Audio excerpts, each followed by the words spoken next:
Boa tarde para todos, todas e todes. Meu nome é Selmara de Castro Balbino, moradora do bairro Santa Cândida, militante do Movimento Negro e uma das coordenadoras do curso preparatório Luísa Maim.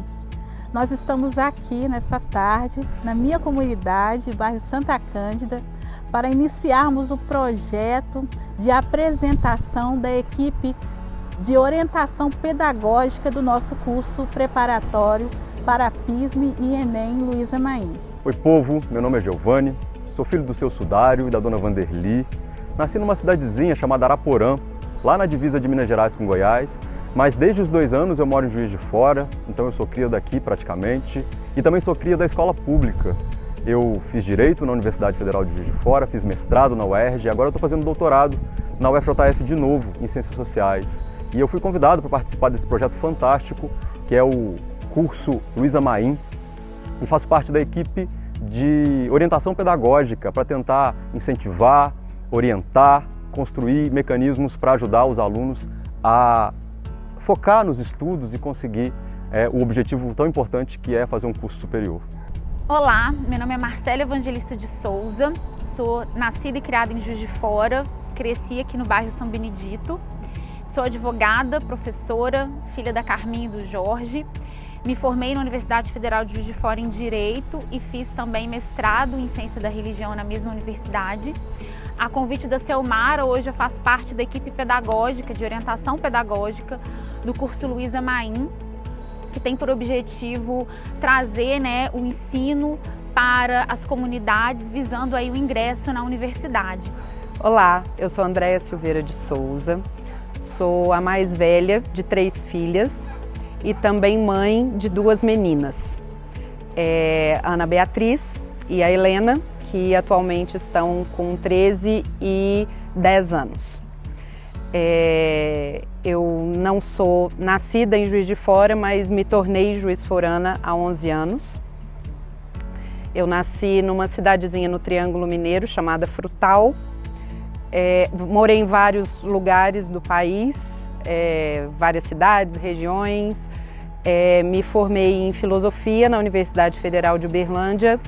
Fiz mestrado em Filosofia na Universidade Federal de Goiás, em Goiânia, e me encontrei no doutorado em Ciência da Religião na Universidade Federal de Juiz de Fora, onde também concluí um estágio pós-doutoral e onde tive a oportunidade de ser professora, atuando na formação de professores para o ensino religioso na Faculdade de Educação da UFJF. Atualmente, eu estou como orientadora pedagógica no curso Luísa Maim. Olá, boa tarde. Meu nome é Joyce Queiroga, eu sou moradora do bairro Ipiranga, sou assistente social, sou atriz do Grupo de Artes Cênicas e Políticas da cidade de Juiz de Fora, As Roots. Hoje eu estou compondo junto com a Selmara Balbino e a Maria Luiz Gino a coordenação do curso preparatório Luísa Maim.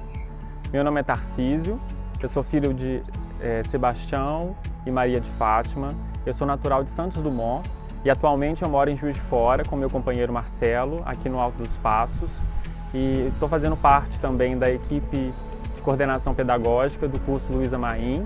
Bom, eu acho que o curso ele tem várias virtudes, mas a maior delas é conseguir dar um pingo de esperança para essas pessoas que às vezes não conseguem se situar bem no tempo e no espaço por conta da quantidade de sofrimento que elas têm, por conta desse despregamento das condições de possibilidade de existência. E ele resgata essas pessoas e dá para elas um novo sentido, uma nova perspectiva, uma nova possibilidade de existência. E isso para mim é tudo.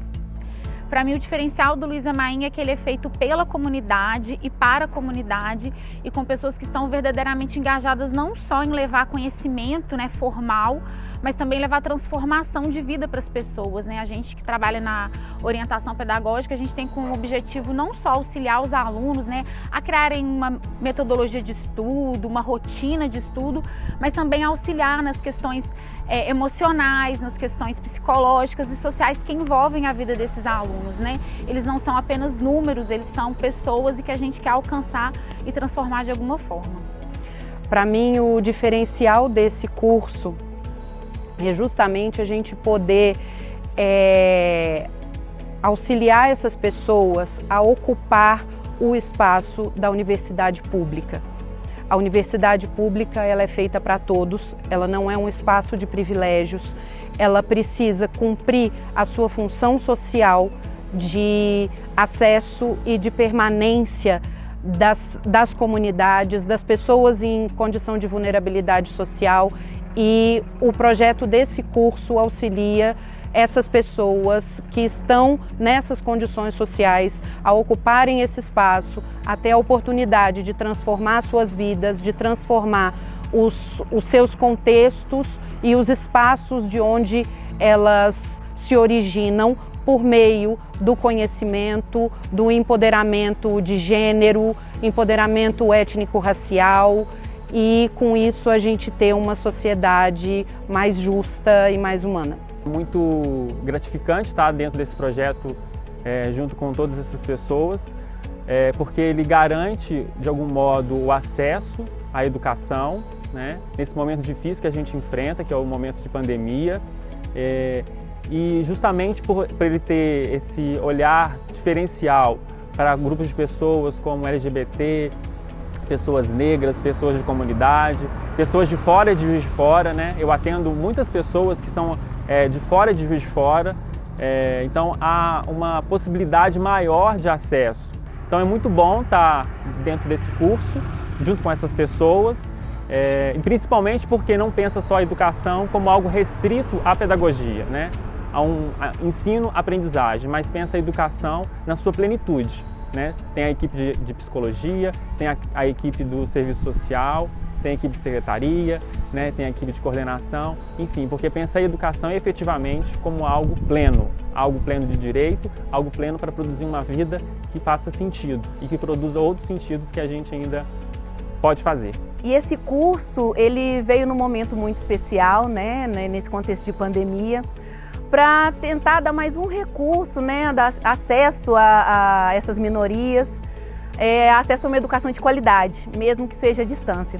Então eu fico muito feliz de participar do curso junto com as minhas colegas militantes do movimento negro aqui da cidade de Juiz de Fora, e eu espero que vocês gostem. Selmara me perguntou se primeiro, né, a gente precisa contextualizar. Nós somos apaixonados em Star Wars. A minha paixão por Star Wars também é compartilhada com o meu digníssimo companheiro, o Wildson, que também é professor da Rede Federal de Ensino. E qual personagem da saga Star Wars eu seria? Eu seria a Princesa Leia. E eu seria a Princesa Leia porque em plenos anos 70 a gente tinha uma mulher forte que foi resistência, mesmo quando em alguns dos filmes resolveram erotizá-la um pouco, e que depois, quando essa saga retorna para uma nova geração, é justamente ela que comanda o exército da resistência. É uma inspiração, e para mim também como mãe foi muito bacana vê-la conduzir e empoderar a Rey para que a Rey cumprisse também um papel nessa resistência. E a resistência me leva a outra pergunta, que ela me perguntou qual foi um dos momentos mais significativos para mim enquanto pessoa, enquanto mulher, enquanto professora. Foi uma visita, foi uma atividade pedagógica que eu fiz com os alunos e alunas da licenciatura em Ciência da Religião, quando eu estava na Faculdade de Educação, que foi uma visita à comunidade quilombola do Paiol, em Bias Fortes. Aquilo foi para mim assim algo transformador demais.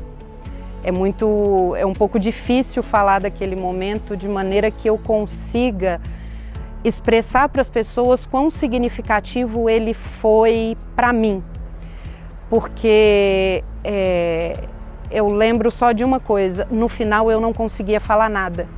Eu precisei de dias para conseguir digerir aquilo, para conseguir elaborar o que aquela experiência toda significou. eu cheguei num lugar lindo, eu cheguei num lugar que eu me encontrei. Foi assim, foi bastante forte. Eu encontrei pessoas belíssimas, eu só encontrei sorrisos, um afeto que transbordava, um monte de cerca de ora pro nobis verdinho, e eu consegui ali perceber como também eu, enquanto estudiosa de religião, pesquisadora de religião, e tendo a noção de que a religião por natureza não é nem boa nem ruim, como ali ela foi um espaço, inclusive o espaço do templo, um lugar de transformação para as pessoas, de empoderamento para as pessoas. Foi uma comunidade, assim, foi uma das experiências mais belas que eu já vivi na minha vida, e eu tenho até medo de voltar lá de novo, e toda aquela magia, ser diferente, parece que eu quero ficar com aquilo, e eu tenho certeza de uma coisa, eu cheguei lá uma pessoa, eu saí outra. Aquilo para eu amadureci não sei quantos anos, eu cresci, eu me encontrei, eu conheci a Andréia num sábado, que se não me engano foi dia 5 de maio de 2018. Bom, se eu pudesse voltar no tempo, né, e mudar uma lei do nosso país, se eu pudesse presenciar o momento histórico em que ela foi feita e influenciar na sua confecção, sem dúvida nenhuma, seria a Lei Áurea. Talvez eu chore falando disso. Eu já tinha ouvido falar da Lei Áurea, né? Mas eu tive a oportunidade de vê-la 2 vezes na minha vida. Quando eu era muito jovem, que eu fui a primeira vez ao Museu de Petrópolis, isso realmente não me tocou, não fez muita diferença. Eu era jovem, não tinha nenhuma consciência de raça naquele momento, e eu fiquei mais encantada com as coroas e as pedras preciosas que estavam no museu.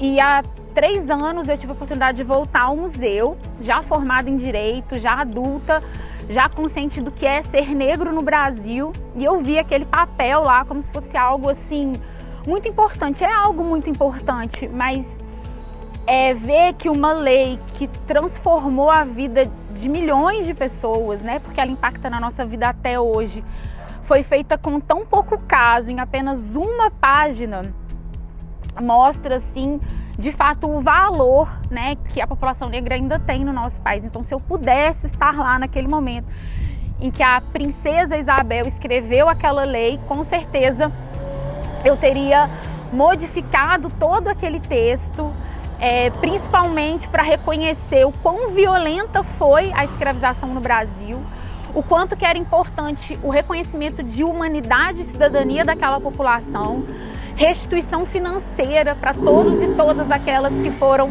escravizados e seus descendentes, e realmente o reconhecimento de que sem o povo preto nesse país a gente não teria nada, né? Que toda a riqueza, que tudo que foi construído aqui e fora daqui, né? Porque os braços de homens e mulheres negras nesse país transformaram não só o Brasil, mas se a Europa hoje tem muito do seu desenvolvimento, veio da riqueza extraída daqui.